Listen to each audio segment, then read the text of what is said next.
use a little water in your whiskey? When I drink whiskey, I drink whiskey. And when I drink water, I drink water. Hello again, whiskey tippers and spirit sippers. Wun Wun here again, and we found another one.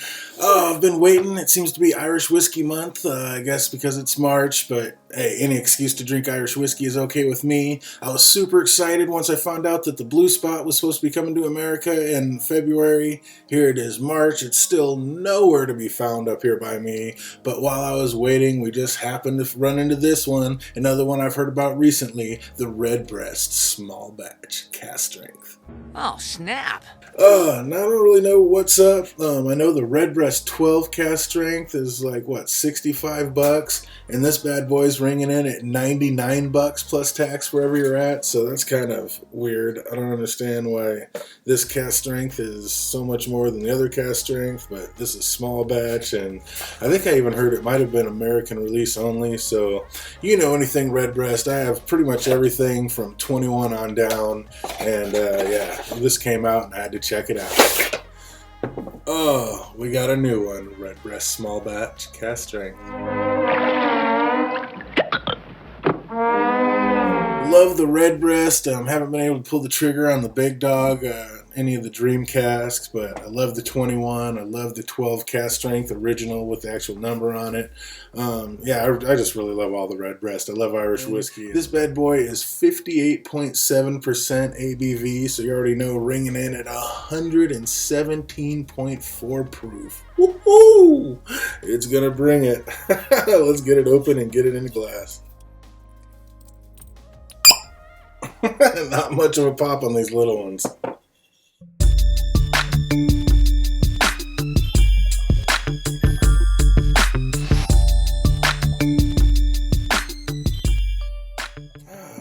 A little more muted than a lot of the Redbreast. It's not really jumping out of the glass with that Irish biscuity note. Oh man, all the other Redbreasts have been absolutely delicious. I hope this one's the same. Yeah, I was all excited to get the Blue Spot, and next thing you know, I kept seeing a couple of people talking about this one, so I was like, well, if there's a new Redbreast on the market, I mean, hey, gotta at least check it out. Again, I don't really understand the difference between this cask strength and the other one. I'm thinking this one is going to be younger, and yet it's still more expensive. It's like, how do you justify that one? I don't know. Maybe this taste is absolutely amazing. We'll have to see. You know, these are first impressions, and this is just the neck pour straight up open, but it smells a little tight. You don't really get that Irishy, buttery, biscuity smell. It's more of a muted, more of like a muted honey, and almost like a flat caramel. Is like, I don't know if treacle is what I'm looking for, but like a flat caramel smell. This one's more of like a muted. I mean, you could say it's doughy, but it's not like that sweet. It's more of a I don't want to say rye, but maybe like a sour bread or sourdough. I don't know why pumpernickel keeps coming into mind, but that's not it. Yeah, that could be it. It's been a while since I smelled pumpernickel. I'm not sure. But just keep saying pumpernickel. Try to say pumpernickel without smiling. Are you kidding me? This one feels like it's opening up a little bit. Some dried fruits, some apricots. Yeah, a little bit of stewed fruits, kind of. Maybe a little bit of apple, like red apple. What is that smell I'm getting? There is something else back there.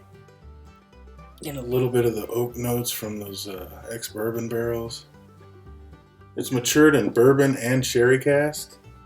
On the nose, I'm getting a lot more of that bourbon influence than I am the sherry influence. Maybe that's what it's missing. Yeah, it's really tamped down. I thought being cask strength, and I have no idea how old it is. I was going to guess somewhere around 7-8 years old. I'm not 100%. I have no idea. But I thought this was going to be a lot sharper, because I know like the Redbreast 12 can be really sharp when you first open up the bottle. But that's one of the most evolving whiskeys you can get, because halfway through a Redbreast 12, it's amazing. Just creamy, buttery, sweet, smooth goodness.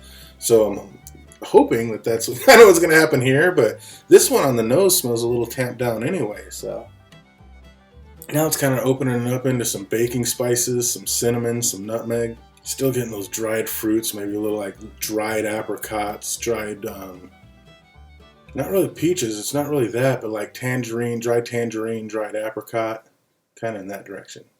But yeah, those floral and sweet buttery biscuit notes that I get out of most Redbreast, I'm not really getting out of this one so far. Again, I don't know if it's just because it hasn't opened up yet, it's just the first pour out of the bottle, or if this one's just going to be a little bit different. But again, I'd really like to do a little more research and find out what's so different between this one and the 12. I still have the original 12 cask strength, and might have to pull that out and do a little comparison and see what's what, but I just wonder what the big difference is and why this one's so much more expensive when I have a feeling that that one's older. But who knows, maybe this one has some really old whiskey in it, and that's why they didn't want to put an age statement on it, because it does have 7-year-old in it, but it might have 20-year-old in it, I have no idea. And it's probably more likely the case than not. Alright, I've been rambling long enough, let's get it, let's taste it. Cheers. Oh, it's weird, it almost like hits the palate like a funnel. It's got a nice long finish, it's still going, and it's starting to really kind of bubble now. Nice long lingering effect. It's got the mouth watering. It's weird. It came in like nice and smooth and creamy and with a little bit of heft, and it just felt like mid palate. It's like almost went through a funnel and started getting a little bit thinner and a little bit thinner, and then on the back palate, I mean, a lot of that flavor was gone. It just feels like it was like a little bit of heat tickling over the top, and then it went down pretty smooth, and then it rumbles and comes back up. But yeah, that was interesting. We're definitely gonna have to go in for a quick round two, because that was an interesting start. It started with this big boom and then just kind of thinned out and came back, and then came back with a big boom. Like, starting to open up a little bit more, getting a little more fruit flavors, kind of some grapes are creeping in there, more of a green apple smell instead of the red apple, so it's getting a little sweeter as it opens up. Absolutely. It's getting a lot sweeter now, so yeah, I thought it was a little tight. Let's go in for another sip. Slanjava.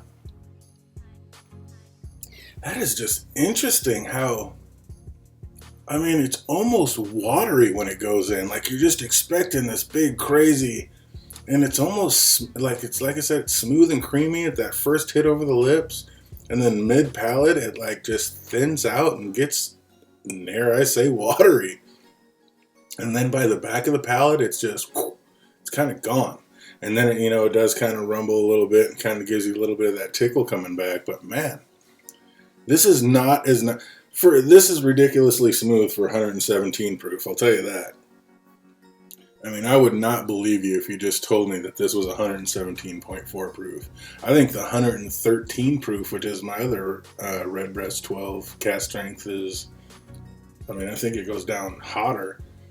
It's a little more full-bodied, though. This one just goes a little bit thinner over the palate. Let's see if we can crack anything open with a few drops of water.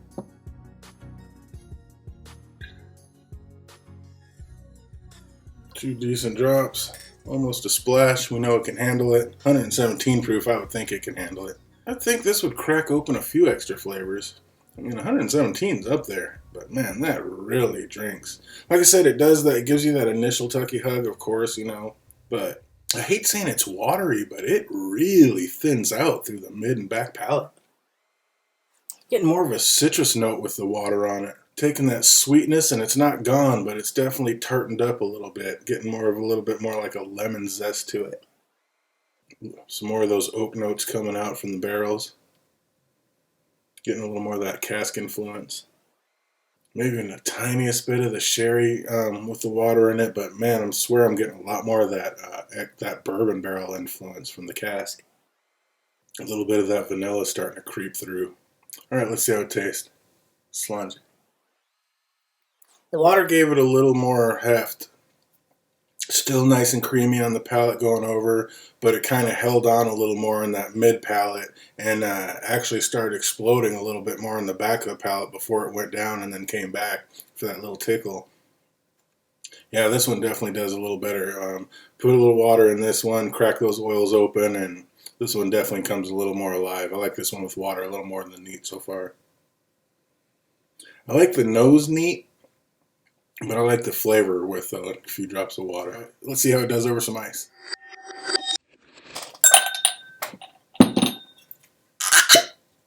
It pops even better the second time.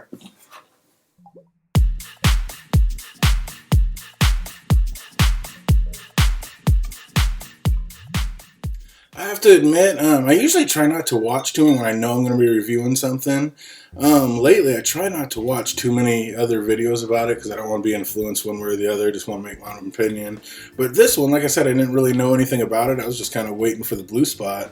And then I started seeing these reviews. So I was like, well, I didn't hear anything about this. So, of course, had to hit it and see what they were saying. And I mean, kind of a 50-50 bag, but I was hearing more negative things about it than I really wanted to, especially when it was getting compared to other things. I was like, do I really want to go drop $100 on something that's not really? Then I'm like, it's a Redbreast. Like, you're not going to get it and make your own opinion. So here we are. And, you know, when you downplay something and you're not expecting much, it always, you know, overachieves. So nothing wrong with it so far. I actually like it. Woo! On the nose really changes over that ice. That is a... what is that smell? It's almost like overripe fruit starting to spoil, almost like spoiled fruits or fruits that are just overripe. A little bit more muted than that. I mean, it's not super pungent on the nose, but it's like a damped down, overripe fruit. I mean, it's... I can't think of the gas, but it's like the fumes of a gas. Sugars, a little bit of fruit notes on there. Boy, that is weird. What is that? God, that smells really weird over ice, but it's starting to melt. Let's taste it. Prost. That is a flavor I cannot put my finger on, but that is just bizarre. And it tastes like it smells. That's weird with the ice. I like this one best with the water, I would have to say. It's not a horrible bizarre, like what am I drinking, but it's just bizarre, like what am I drinking? What is that? It's almost like if you had chocolate covered cherries and like really took out the chocolate but just had that white stuff that's in the middle covered in the cherries and put it in a freezer. It's kind of that taste.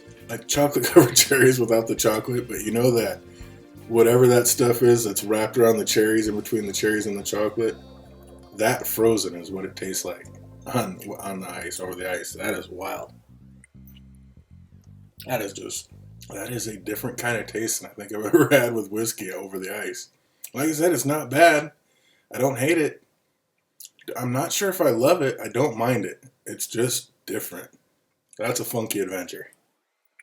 As you can see, I kept going back for it and finished it. So, I mean, it's really not bad at all. It's just so different. Yeah, this one's wow, not what I expected at all. Definitely need to spend some more time with this one and get to know it because I think it's still just unfurling a little bit. These are just the first impressions. Invite you guys to go out and check out my last drop video.